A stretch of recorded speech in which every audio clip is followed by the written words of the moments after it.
దేవుని వాక్యము సరిగ్గా మనం అర్థం చేసుకోవాలి. ఏమని చెప్తానంటే,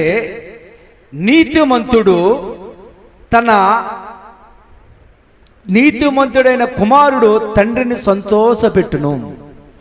ఇక్కడ నేను చెప్పే సబ్జెక్ట్ ఏంటంటే తండ్రి బాధ్యత, తండ్రి యొక్క పాత్ర. మన దేవుడిగా అర్థం చేసుకోవాలని కోరుకుంటలేదు, ఆయన తండ్రిగా అర్థం చేసుకోవాలని కోరుకుంటున్నాడు.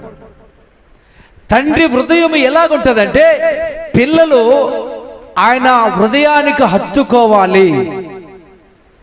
అందుకనే ఈ పరిసయ్యులు శాస్త్రులు ఈ యేసు ప్రభును తప్పు పట్టుకుందామని చూస్తుంటే ఆ యేసు ప్రభు ఏమని చెప్తాడంటే, ఒరే తింగరోళ్ళారా, పాపులని రక్షించడానికి వచ్చాను, నేను పాపులు శిక్షించడానికి రాలేదు.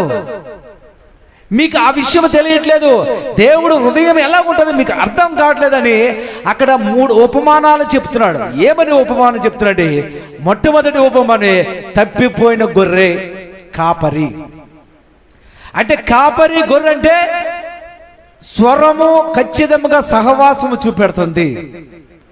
రెండవది ఏంటంటే పోగొట్టుకున్న నాణ్యము. పోగొట్టుకున్న నాణ్యం అంటే అక్కడ ఈ నాణ్యము ప్రయాసము చూపెడుతుంది. ప్రయాసం అంటే ఎంతో కష్టాన్ని చూపెడుతుందన్నమాట. ఆ నాణ్యము దొరకాలంటే దీపం పెట్టుకునంట ఆ ఇల్లంతా ఎదిగేదాకా, దొరికేదాకా ఆ ఎదుగుతూనే ఉందంట. అంటే ఆ నాణ్యము దొరకాలంటే ఎలాగా ఎదుగుతుందంటే దీపము పెట్టి. ఎప్పుడైతే దీపం అనేటప్పుడు నువ్వు ఆ వాక్యము నీకు ఎలా అర్థం అవ్వాలంటే, వాక్యము వెలుగుతో పోల్చాడు. యేసు ప్రభు వెలుగై ఉన్నాడు, మనము కూడా లోకానికి వెలుగై ఉన్నాం. ఆ వెలుగు ప్రకాశించాలి నీలో. ఆ వెలుగు ప్రకాశించినప్పుడు నీవు వెలుగుగా మారిపోతావు. నీవు వెలుగుగా మారిపోయినప్పుడు ఆ ప్రయాసముతో, భారముతో ఎక్కడైతే సిదికిపోతున్నారో, ఎక్కడైతే అణగారిపోతారో, ఎక్కడైతే చీకటిలో ఉన్నారో వాళ్ళని వెతకటం ప్రారంభిస్తాను. హల్లెలూయా. ఇలాగ చెప్పి పరిసయ్యులకి, శాస్త్రులకి దేవుడు హృదయం మీకు అర్థం కావట్లేదు, ఆయన స్వరమేనాలని ఆశపడుతున్నాడు. రెండవది ఆయన యొక్క భారం ఏంటంటే ప్రయాసము కనబడుతుంది. అక్కడ వెతుకుతాడంట, ఆయన వెతుకుతాడు, అయ్యా నా దగ్గరికి రావాలి. మూడవది ఏం చెప్తున్నాడే, తండ్రి తప్పిపోయిన కుమారుడు గురించి చెప్తున్నాడు. ఈ కుమారుడు స్టోరీ ఎందుకు నేను ఈ వాక్యం తీసుకున్నానంటే, తండ్రి కుమారుడికి ఇద్దరున్న బాంధవ్యము ఎలాంటిదంటే, యేసు ప్రభు ఈ భూమి మీదకి వచ్చినప్పుడు ఆయన దేవుని ఎలాగ పరిచయం చేశాడంటే, పరలోకమందు మా తండ్రి. దేవుణ్ణి తండ్రిగా పరిచయం చేశాడు ఈయన. మోషే అయితే దేవుడిగా పరిచయం చేశాడు, ఏలీ అయితే దేవుడిగా పరిచయం చేశాడు, ఎలీషా దేవుడిగా పరిచయం. కానీ యేసు ప్రభు ఏం చేద్దంటే దేవుణ్ణి తండ్రిగా ప్రజెంటేషన్ చేస్తున్నాడు. హల్లెలూయా.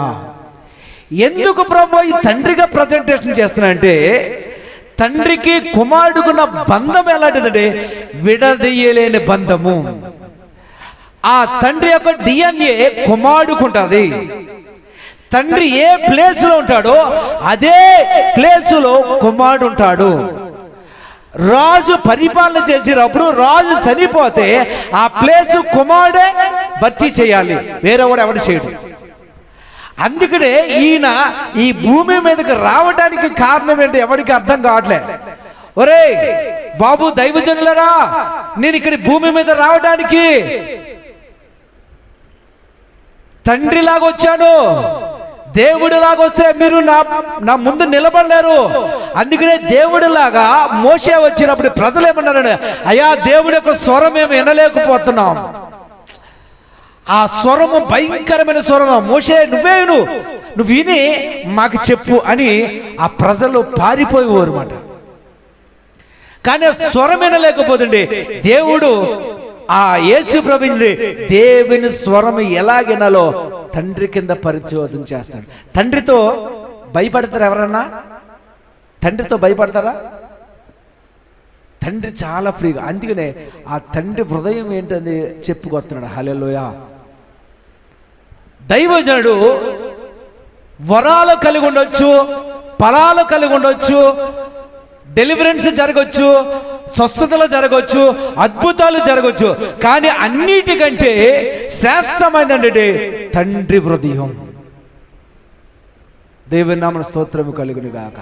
ఈ తండ్రి హృదయం ఎలాగుంటుందో మీకు చిన్నగా చెప్పి నేను ముగిస్తాను. హల్లెలూయా.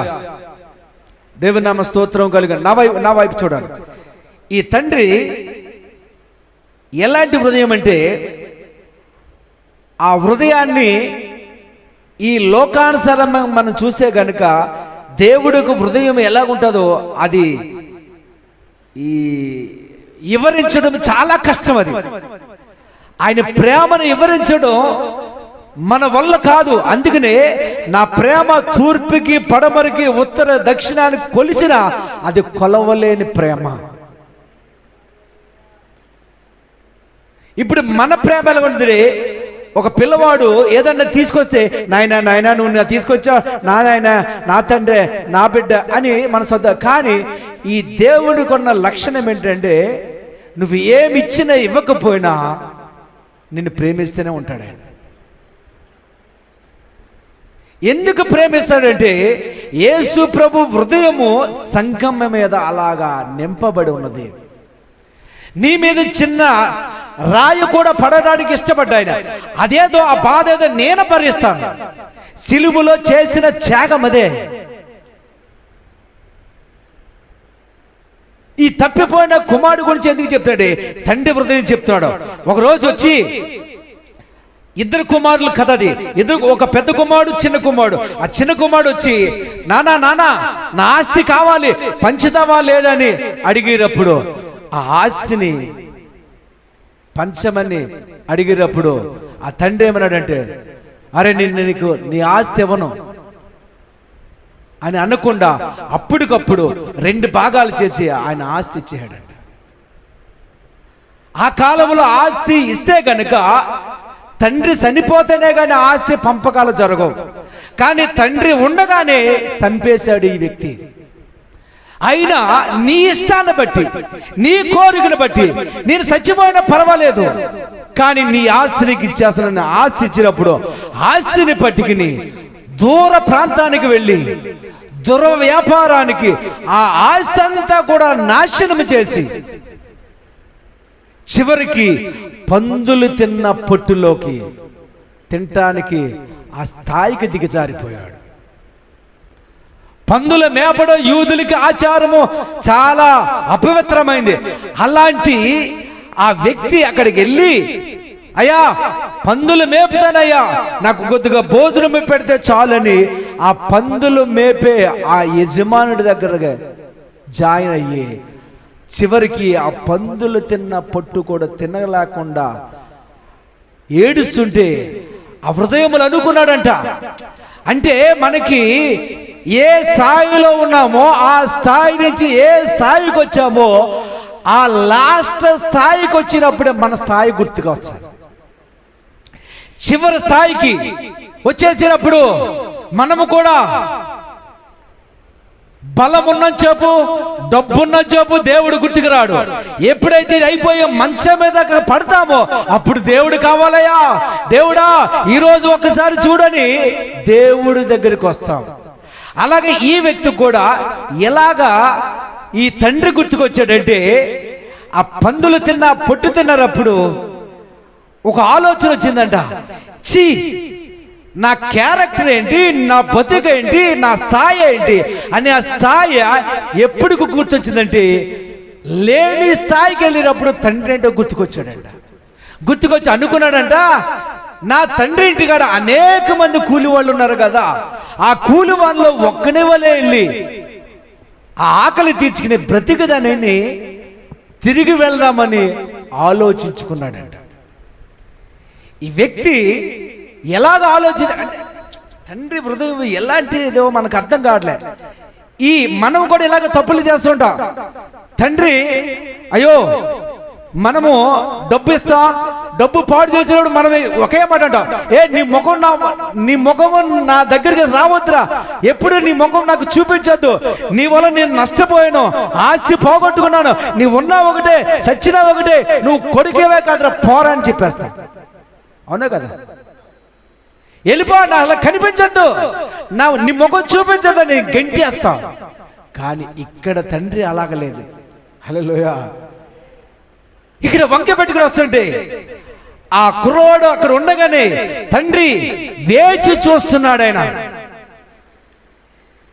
మన దేవుడు వేచి చూచే దేవుడు, మన దేవుడు కనిపెట్టే దేవుడు, మన దేవుడు హత్తుకునే దేవుడు, మన దేవుడు ప్రేమించే దేవుడు. ఆ దేవుడు మనం ఎలాగ అర్థం చేసుకున్నామండి? అక్కడి నుంచి రాగానే ఇతనికి 50 సంవత్సరాలు ఉండొచ్చు, ఆ కుర్రోడు 25 సంవత్సరాలు యవ్వనస్తుడు. ఇప్పుడు యవ్వనస్తుడు పరిగెట్టగలడు, కానీ నెమ్మదిగా వస్తుంటే తండ్రి యొక్క ప్రేమ చూడండి, తట్టుకోలేకపోతున్నాడు. పరుగు పరుగు పరుగు పరుగెట్టి కుమారుని మెడ మీద పెట్టుకుని ముద్దు పెట్టుకున్నాడు. హల్లెలూయా. ఆ వ్యక్తి ఏం చేస్తాడంటే, నా తండ్రి నన్ను ఏమంటాడో, నా తండ్రి ఇలాగ పోగొట్టుకున్నాను, నన్ను దూషించాడేమో, నన్ను తిడతాడేమో అని అనుకుని భయముగా నడుస్తుంటే ఈ తండ్రి ప్రేమ చూడండి, పరిగెత్తికి మెడ మీద పెట్టి ముద్దు పెట్టుకున్నాడు. ఆ ముద్దు కల్మషం లేని ముద్దు, ఆ యొక్క ముద్దులో శ్రేష్టమైన ముద్దు, దేవుని యొక్క ప్రేమ చూపెడుతున్న. ఎలాంటి ప్రేమ కలిగిన దేవుని మనము కలిగి ఉన్నాం. ఈరోజు దేవుడు మనకి ఎలాగ అర్థమవుతాడంటే, డబ్బులు ఇస్తే దేవుడు దీవిస్తాడు, డబ్బులు ఇస్తే దేవుడు దీవిస్తాడు, డబ్బులు ఇవ్వకపోతే నిన్ను నాశనం చేసేస్తాడు, నువ్వు పాపం చేస్తే నిన్ను నరికి పోగలేస్తాడు అన్నట్టుగా మాట్లాడుతున్నావు. ఆయన చేసిన త్యాగము ఈ రోజు సంఘానికి అర్థము కావడం కారణం ఏంటంటే, సిలువలో నీవు నేను మరణించవలసిన వ్యక్తిము, కానీ నీ ప్లేసులో నేను మరణిస్తాను, నా జీవాన్ని నీకు ఇస్తానని ట్రాన్స్ఫర్ వ్యవస్థ చేశాడు ఆయన. ఈరోజు అర్థం కావట్లేదు. వాక్యాలు వింటున్నా, మెసేజ్లు వింటున్నా, లక్షల కొద్ది మెసేజ్లు వింటున్నా, లక్షల కొద్ది ఆరాధన చేయాలి, కానీ తండ్రి హృదయం తెలుసుకోలేకపోతున్నా. హల్లెలూయా. నా మాటలు అర్థమవుతున్నాయా? తండ్రి యొక్క ఆ హృదయాన్ని తెలుసుకోకపోతా ఏం చేశాడు? మన దేవుడి సిలువలో 2024 సంవత్సరాలు ఏమి చేశాడు ఈ రోజు సంఘానికి అర్థం కావట్లే. ఆయన సిలువలో ఎలాగా చేశాడంటే, యెషయా గ్రంథమే 61:10-11 వాక్యాలు చూస్తే ఆయన రక్షణ మనకి ఇచ్చాడంట. రక్షణ వస్త్రాలు మనకు ధరించే ఆ రక్షణ వస్త్రాలు ఎలాగున్నాయంటే ఆ యొక్క ట్రాన్స్ఫర్ వ్యవస్థ చూపెడుతుంది. ఆయన ఎప్పుడైతే కుమారుడు వచ్చాడో, కుమారుడికి ఆ యొక్క సేవకులరా రండి రండి, తప్పిపోయిన నా కుమారుడు తిరిగి వచ్చాడు, చనిపోయిన నా కుమారుడు మళ్ళీ బ్రతికొచ్చాడు, వస్త్రాలు తొడగండి, ప్రశస్తమైన వస్త్రాలు తొడగండి. ఆ వస్త్రాలే కాదు, ఉంగరము ధరించండి, ఉంగరమే కాదు, ఆ యొక్క పాదాలకు జోడు వేయండి అని చెప్తున్నాడు. హల్లెలూయా.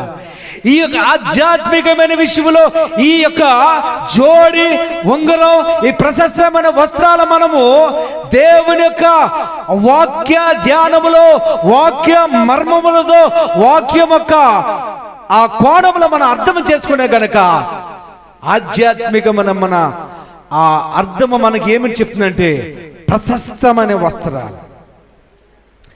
ప్రశస్తమైన వస్త్రాలు అంటే చూడు, యెషయా 61వ అధ్యాయం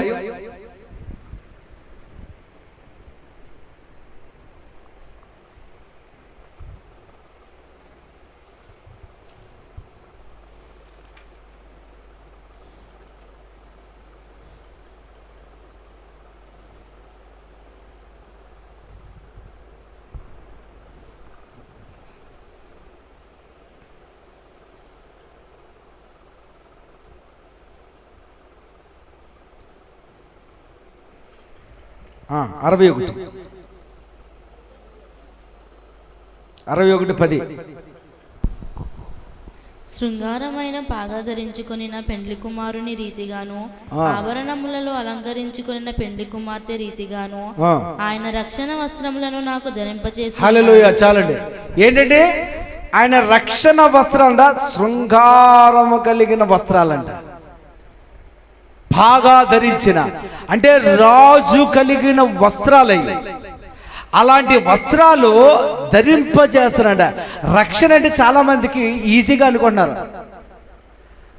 రక్షణ అనేది ఉచితమే, కానీ రక్షణ వెనక ఉన్నది చాలా త్యాగపూరితమైంది, చాలా బాధ కలిగినది, చాలా నొప్పితో కూడినది, త్యాగముతో కూడినది. ఆ యొక్క రక్షణ వెనకాల ఏమున్నదంటే ఆయన వస్త్రాలు నీకిచ్చి నీ మురికి వస్త్రాలు ఆయన ధరించుకున్నాడు. ఆయన నీతి కలిగిన వస్త్రాలు నీకిచ్చి నీ పాప వస్త్రాలు ఆయన ధరించుకున్నాడు. ధరించుకుని ఇక్కడ ఏం చెప్తుండే, తండ్రి హృదయం ఎలాగుంటుందో ఇక్కడ చెప్తున్నాడు అనమాట. ఏమని చెప్తాడే, ఆయన కుమారుడు వచ్చినప్పుడు వెతుకుతున్నాడంట, ఆ కన్నులు వెతుకుతున్నాయంట. ఎప్పుడు వస్తాడో ఎప్పుడు వస్తాడో, నా కుమారుడు ఎప్పుడు వస్తాడో అని ఆ కన్నులు ఎదురు చూస్తున్నాయంట. మన దేవుడు ఎదురు చూసే దేవుడు. మన దేవుడు ఎలాంటి వాడంటే కనికరముతో నింపబడిన దేవుడు. ఎప్పుడు నువ్వు పరిగెడతావంటే, ఎప్పుడైతే నీ పిల్లల మీద కనికరంతో నింపబడతావో వాళ్ళ పాపాలని కప్పేస్తావు. ఎప్పుడైతే కనికరంతో నింపబడతావో ఆ పిల్లల యొక్క చేసే తప్పులు కప్పేసి నా కుమారుడు చాలా గొప్పవాడు అని చెప్తావు. దేవుడి యొక్క హృదయం అలాంటిది. హల్లెలూయా. దేవుని నామన స్తోత్రము కలిగిన గాక. ఇంకా కొద్ది నిమిషాలు చెప్పి నేను మీకు అసలు ప్రార్థన చేయబోయే. హల్లెలూయా. రెండవది,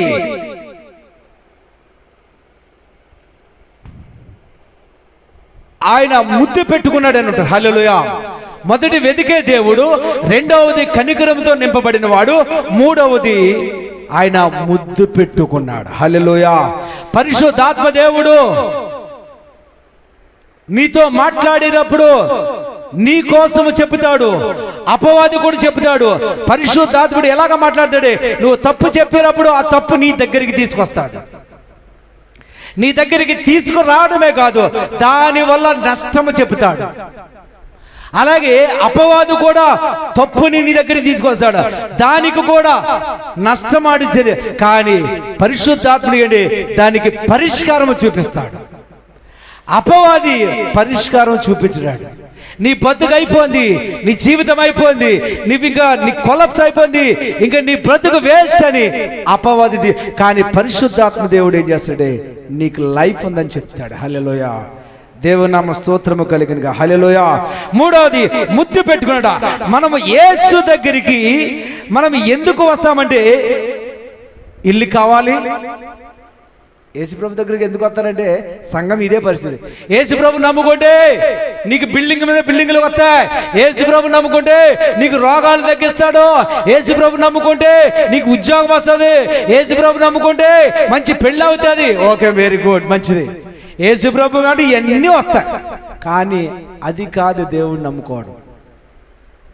ఆయన సంతోష పెట్టాలనే ఆయన నీ కోసం రక్షణ ఇచ్చాడు. అయ్యా నేను అడుగుతాను, యేసుప్రభు నమ్ముకుంటా, ఇల్లు కట్టావు. Okay, very good. ఇల్లు కట్టి ఏం చేద్దా, పిల్లలు పెళ్లి చేసుకున్నా, పిల్లల కన్నా తర్వాత ఇల్లు కట్టా. ఇల్లు కట్టాక ఏం చేస్తారు, ఆ పిల్లలు ఉద్యోగం వచ్చాక ఇల్లు కట్టేగా తల్లిదండ్రులకు గంటేస్తారు. ఇప్పుడు పరిస్థితి అలాగే జరుగుతుంది. ఏ అనాథులు ఎలా ఉన్నారంటే, తల్లిదండ్రులు చూడలేక అనాథ శరణాలయంలో ఉన్నారు. ఇప్పుడు అదే పరిస్థితులు చేత. కానీ ఎలాగా మనము దేవుని అర్థం చేసుకోలేకపోతున్నామంటే, నీకు ఇల్లు కోసము దేవుణ్ణి నమ్ముకోవడం కాదు, పెళ్లి కోసం దేవుణ్ణి నమ్ముకోవడం కాదు. నీకోసం ఒక వెల చెల్లించాడు, ఆయన ప్రాణము పెట్టాడు. నేను ఒక మాట చెప్పగలను, నీ భార్య అవ్వచ్చు, నీ పిల్లలు అవ్వచ్చు, లేకపోతే నీ భర్త అవ్వచ్చు, లేకపోతే నీ భార్య అవ్వచ్చు, నీ స్నేహితులు అవ్వచ్చు, నీ కోసం ప్రాణము పెడతానని ఒక్క వ్యక్తి కూడా నీ ముందు నిలబడరు. కానీ నా యేసు ప్రభు నీవు బాగోవాలని నా ప్రాణానైనా దారపోస్తానని ఆయన నల్లగొట్టబడటానికి ఇష్టపడ్డాడంట.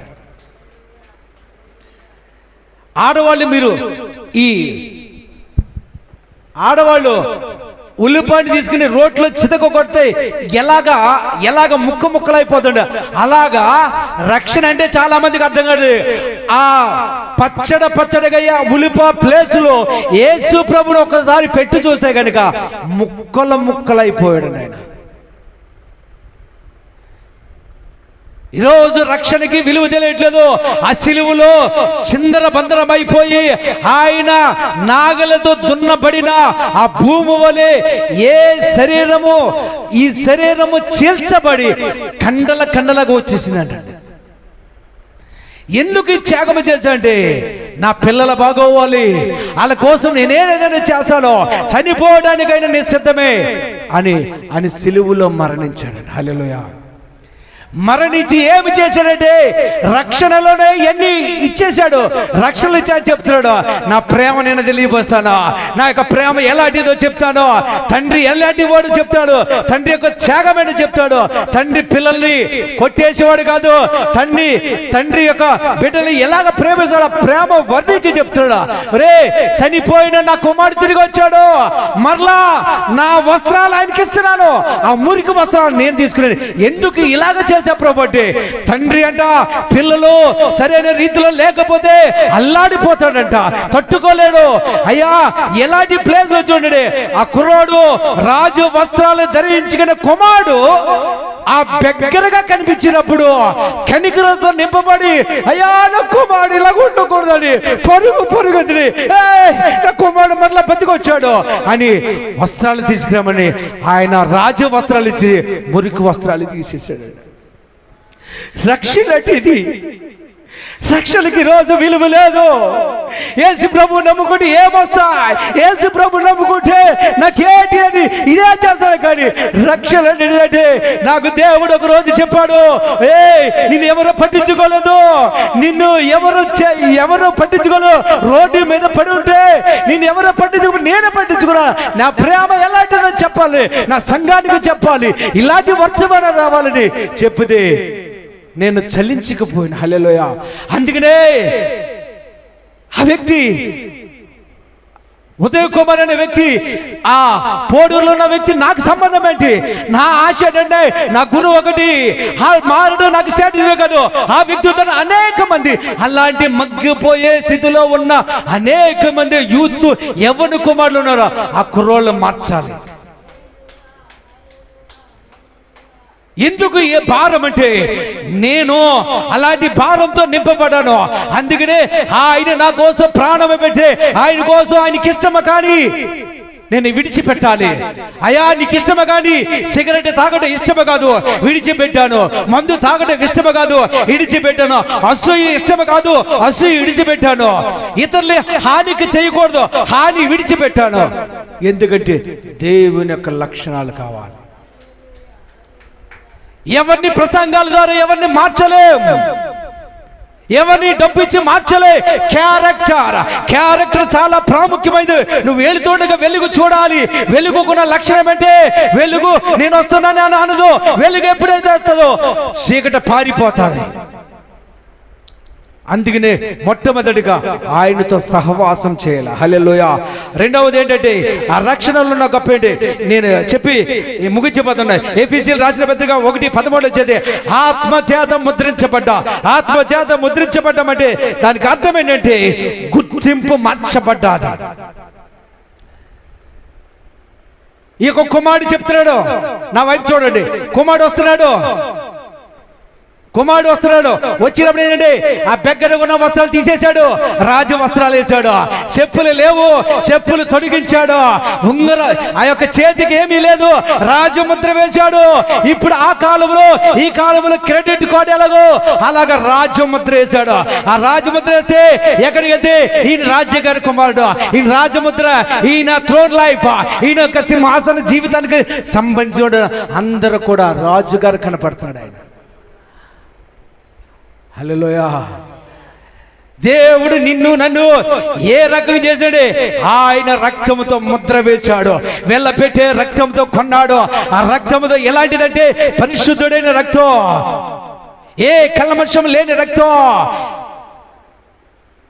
మనిషి రక్తము కాదు, దేవుని యొక్క DNA కలిగిన రక్తం. అది చేసి ఏం చేశాడంటే ఆయన గుర్తింపు మార్చాడు. ఫస్ట్ గా నన్ను వెదికే దేవుడు నా తండ్రికి ఉన్నాడు. రెండవది ఆయన ప్రేమ కనికరము చూపించే దేవుడిగా కనపడతాడు. మూడవది మన గుర్తింపు మార్చేశాడు, మన స్టేటస్ మార్చేశాడు. ఏ యోగ్యత లేని రాజకుమారుడికి చేశాడు, ఏ జ్ఞానము లేని జ్ఞానముగా మార్చేశాడు. దేవుని జ్ఞానం అయిపోయి. హల్లెలూయా, దేవుని స్తోత్రము కలుగును గాక. హల్లెలూయా, హల్లెలూయా. ఇక నేను ముగించిపోతున్నాను. దేవుని నామమున స్తోత్రము కలుగును గాక. చూడండి, దేవుడు ఎందుకో మరలా ఈ మాట ఎవరికో చెప్తున్నాడు. హల్లెలూయా. ఈ క్రైస్తవులుగా ఉంటూ కూడా ఇంకా ఆచారాలు, మూఢనమ్మకాలు ఈ పట్టికని పీడించేస్తున్నాయి. క్రైస్తవులని చెప్పుకున్నారు, అయ్యా ఈ తూర్పు వైపు వెళ్ళాలి, ఈ పడమర వైపు ఇది ఉండాలి, అది ఉండాలి, లేకపోతే ఇంటిలో వాళ్ళు ఉండకూడదు, వీళ్ళు ఉండకూడదని ఈ శాతత్వమైన ఆచారాలకు బంధించబడి ఉన్నారు. హల్లెలూయా. ఇప్పుడు ఎలాగుంటుందంటే దేవుడి ప్రేమ, ఆయన త్యాగం మనం ఎప్పుడైతే అర్థం చేసుకుంటో అప్పుడే ఆయన అర్థమవుతాడు. ఒకరోజు అంట ఒక తల్లి, అంటే ఇప్పుడు కూడా అదే పరిస్థితి, ఈ ప్రపంచంలో జరిగే విషయం నేను చెప్తున్నా. ఒక తల్లి ఒక అమ్మాయిని లేక ఒక అమ్మాయి పుట్టిందంట. ఆ అమ్మాయి పుట్టిన వెంటనే ఆమెనంట భర్త విడిచి వెళ్ళిపోయాడంట. భర్త విడిచి వెళ్ళిపోయినప్పుడు ఈ తల్లి ఆ అమ్మాయిని అన్నదంట, దిక్కుమాలదానా, ఏ మూడాన పుట్టావో, ఏ గడిని పుట్టావో, నువ్వు పుట్టగానే నా భర్త వెళ్ళిపోయాడు, నువ్వు దరిద్రపు గొడ్డుదానా అని తిడతం మొదలు పెట్టిందంట. ఈ అమ్మాయి పుడితే ఆడెళ్ళిపోతే అసలు ఆడికి నీ అమ్మాయికి సంబంధం ఏంటి? ఇప్పుడు ఇదే పొజిషన్. అంటే అప్పటి వరకు బాగుంది, ఎప్పుడైతే పుట్టావో నా భర్త వెళ్ళిపోయాడు అంటే నువ్వే దరిద్ర కొడుతాను, నీ వల్లనే జరిగిందని ఆ పిల్లల్ని తిట్టినప్పుడు ఆ అమ్మాయి అంట, ఇదేంటి నా తల్లి ప్రేమించడం మానేసి ఇలాగ తిడుతుందని డ్రగ్స్కి అలవాటు పడిపోయిందంట. మత్తు పదార్థాలకి అలవాటు పడిపోయిందంట. సిగరెట్లు తాగటం, డ్రగ్స్, ఆ యొక్క మత్తు పానాలకి చేసి ఆ అన్ని వ్యసనాలకి అలవాటు పడిపోయి దేవుడి ప్రేమ దొరుకుతుందని, మత్తు పానాలు దొరుకుతుందని, ఆ మందు తాగితే సమాధానం వస్తుందని మందు తాగడం మొదలెట్టిందట. సమాధానం దొరకలేదంట, ఇంకా దొరకట్లేదు, డ్రగ్స్కి అలవాటు పడిపోయిందంట. ఆ డ్రగ్స్కి అలవాటు పడి ఇంకా ఏదైనా సమాధానం ఉంటే ఇంకా సమాధానం దొరకదు. అలాగ అనేక మందిని పాడు చేసి, ఇంకా ఆవిడ చేసే పని ఇది అది కదా, అన్ని లోకములు అన్నీ చేసి ఇంకా సమాధానము దొరకనప్పుడు ఇంక ఎందుకు ఈ బతుకు, చచ్చిపోదాం అని ఆ సిగరెట్ కాల్చుకుంటూ వెళ్ళిపోతుంటే నడుచుకుంటూ గమ్యం లేని ఆ బ్రతుకు ఎలాగెళ్తుందో తెలియనప్పుడు ఒక దైవజనుడు ఒక వర్తమానం జరుగుతుందంట. దేవుని యొక్క సువార్త ప్రకటించబడుతున్నాడు. ఆ సువార్త అన్నాడు, అయ్యా దేవుడు ప్రేమిస్తాడు మిమ్మల్ని దేవుడు ప్రేమిస్తాడు, మీకు ఎవరు లేకపోయినా నా దేవుడు మిమ్మల్ని ప్రేమిస్తాడు చెప్పి ఆ మాటలు సర్లే విని చచ్చిపోతామని అక్కడికి వెళ్ళిందంట. సిగరెట్ కాల్చుకుంటేనే వింటుంది, ఇది జరిగిన కథ. ఇది సిగరెట్ కాల్చుకుంటేనే దేవుని మాటలు వింటుంది. వింటూ మీకు దేవుని ప్రేమ కావాలంటే, అయ్యా దేవుని ప్రేమ గురించే ఇవన్నీ తిరుగుతున్న సమాధానం లేదు, మందు లేదు, సిగరెట్ లేదు, డ్రగ్స్ లేదు, ఈ మాట లేదో కొద్దిగా నన్ను ఆకర్షించబడ్డదని ఆ సిగరెట్ పడేసి దగ్గరికి వెళ్ళిందంట. దగ్గరికి వెళ్ళినప్పుడు ఆ సేవకుడు చెప్తుండా, పరిశుద్ధాత్ముడు మిమ్మల్ని తాకుతున్నాడు, మీకు నెమ్మది ఇస్తున్నాడు, మీరు ఇప్పటి వరకు ఏ స్థితిలో ఉన్నారో ఆ స్థితిలో లేకుండా దేవుడు ప్రేమతో మిమ్మల్ని ఆ కుమ్మరించబడుతుంటే ఏడవటం మొదలు పెట్టిందంట. ఏడవటం మొదలు పెట్టిందా? ఎప్పుడు కన్నీరంటే తెలియదు, ఏడుస్తూ మొదలు పెట్టిందంట. మొదలు పెట్టినప్పుడు అమ్మా ఎందుకు ఏడుస్తున్నామంటే, అయ్యా చిన్నతనం నుంచి, నా పుట్టుక నుంచి నా తల్లి ఆ మాటలు, అసభ్యకరమైన మాటలు నా తల్లి ద్వారా బాధ కలిగించే మాటలు వినా, ఇంకా నా బతుకెందుకు చనిపోతాం అనుకో, ఇక్కడ ఏదో దేవుని మాటలు ఇన్ని నన్ను ఆకర్షించి వచ్చానంటే అప్పుడు అన్నాడు, అమ్మా మరి ఆ పాపం పోవాలంటే ఏమి చేయాలంటే, నువ్వు ఎవరిని క్షమించలేకపోతున్నావు అంటే నా తల్లిని అన్నదంట. ఎందుకు క్షమించలేకపోతుంటే, నన్ను చిన్నప్పటి నుంచి తిట్టింది, ఆ క్షమాపణ చెప్పలేకపోతున్నాను. నన్ను ద్వేషించింది, నన్ను క్రూరంగా ప్రవర్తించింది, అందుకే నేను నా తల్లి మీద ద్వేషం పెట్టేసుకున్నాను. నా హృదయము బండ మారిపోయిందంటే క్షమించేటప్పుడు, ఆ క్షమించేటప్పుడు దొరలటం మొదలు పెట్టిందంట. దొరలటం మొదలుపెట్టి యేసు ప్రభుని సొంత రక్షకుడిగా అంగీకరించింది. హల్లెలూయా. యేసు ప్రభు యొక్క ప్రేమ ఎలాంటిదో మనకు తెలియట్లేదు. ఇది జరిగింది కదా, ఇప్పుడు కూడా ఈ ప్రపంచంలో అదే సీన్ జరుగుతుంది. దేవుడి యొక్క ప్రేమ కావాలంటే డబ్బులు ఇస్తే వస్తాయేమో, ఉపవాసాలు చేస్తా వస్తుందేమో పరుగులు పెడుతున్నా కానీ, దేవుడి నీకు ఇల్లు ఇవ్వచ్చు, డబ్బు ఇవ్వచ్చు, ఆస్తి ఇవ్వచ్చు, అంతస్తు ఇవ్వచ్చు, కానీ ఆయన కనికరమ కావాలంటే ఆయనే ఇవ్వాలి. హల్లెలూయా. ఆయన దగ్గరికి, ప్రభువా నేను ఉన్నట్టుగా, నేను ఎవరినైతే క్షమించలేకపోతే నేను క్షమిస్తున్నానని నువ్వు క్షమాపణ అడిగితే దేవుడు ఖచ్చితంగా ఆయన హృదయానికి ఇస్తాడు.